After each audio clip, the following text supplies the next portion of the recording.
Janasena MLA Bolisetti Srinivas మాట్లాడుతున్నారు. అలా చూద్దాం.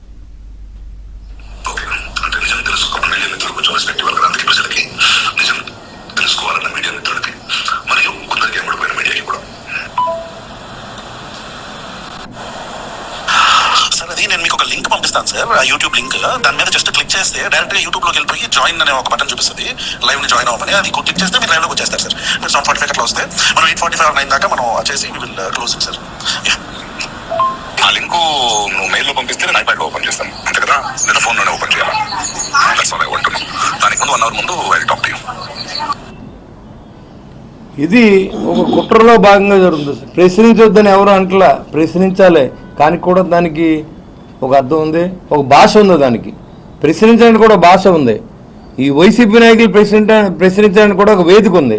ఎవరైతే 11 మంది ఎమ్మెల్యేలు ఉన్నారో మీరు ఓడిపోయి ఇంటికాడ కూర్చొని ఇలాంటి అరాచక శక్తులు రోడ్డు మీదకి వదిలి ప్రజల్ని నాయకుల్ని తిట్టించి మీరేదో ఇక్కడ ఒరిగేది ఏమి ఉండదో, ఉన్న 11 నుంచి ఊటైపోతున్న విషయాన్ని మీరు తెలుసుకోవాల్సిందిగా వైసీపీ నాయకులు తెలియజేస్తూ ఉన్నా. మాట్లాడితే రోడ్డు ఎక్కి మీరు పవన్ కళ్యాణ్ ఎందుకు ఏడుస్తారు?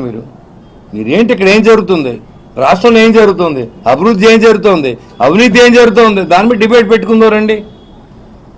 అసలు గడిచిన 19 నుంచి 24 వరకు ఒక రోడ్డు వేయలేదు, ఒక ప్రాజెక్ట్ కట్టలేదు, ఒక స్టీల్ ప్లాంట్ అమ్మేద్దాం 30,000 ఎకరాలని భాగాలు చేసి అమ్మేస్తే రాష్ట్రం అప్పు తీరిపోద్దని ప్రయత్నం చేసిన మాజీ ముఖ్యమంత్రి ఈరోజు మళ్ళీ బయటకు వచ్చి నేనే తెచ్చాను, నేనే చేసి సిగ్గు లేదా మీకు అని అడుగుతూ ఉన్నా.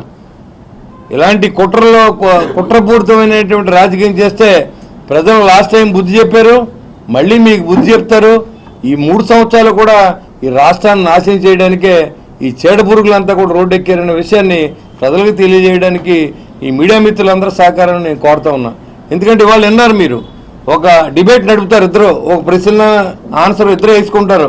ఈయన ఏం మాట్లాడాలో ప్రకాశ్రావు చెప్తాడు, ఆయన ఏం మాట్లాడు రావణ్ చెప్తాడు. అంటే ప్రజల్ని భ్రమంలో తీసుకెళ్ళి వీళ్ళంతా వైసీపీ పార్టీకి సింపథైజర్గా ఈ రాష్ట్రంలో ప్రవర్తించే తీరుని నేను పూర్తిగా జనసేన పార్టీ తరఫున ఖండిస్తూ ప్రజలందరికీ ఎప్పటికప్పుడు మన నాయకులందరూ కూడా ఇలాంటి కుట్రలని కుతంత్రాలను తెలియజేస్తూ ప్రజాస్వామ్యాన్ని బతికించడానికి మనందరూ కలిసి పవన్ కళ్యాణ్ గారికి, కూటమి ప్రభుత్వానికి మద్దతు ఇవ్వాలి చంద్రబాబు నాయుడు గారికి అని కోరుకుంటూ, మరి ఇది రోజు ఉంటుంది ఇలా మాట్లాడిన ప్రతిసారి కూడా జనసేన పార్టీ ఎలా జరిగింది కుట్రను బయటపెట్టే పరిస్థితి ఈ రోజు ఉంటుందని తెలియజేసుకుంటూ, మళ్ళీ కాదు మిమ్మల్ని రోడ్ల మీద కూడా తిరగడం అని చెప్పి మీకు హెచ్చరిస్తూ ఉన్నా.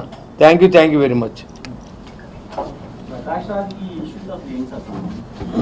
అతను మతాన్ని రెచ్చగొట్టి దాని ద్వారా లబ్ధి చెందాలని ఆలోచన. మీరు విన్నారు కదా ఆలోచన.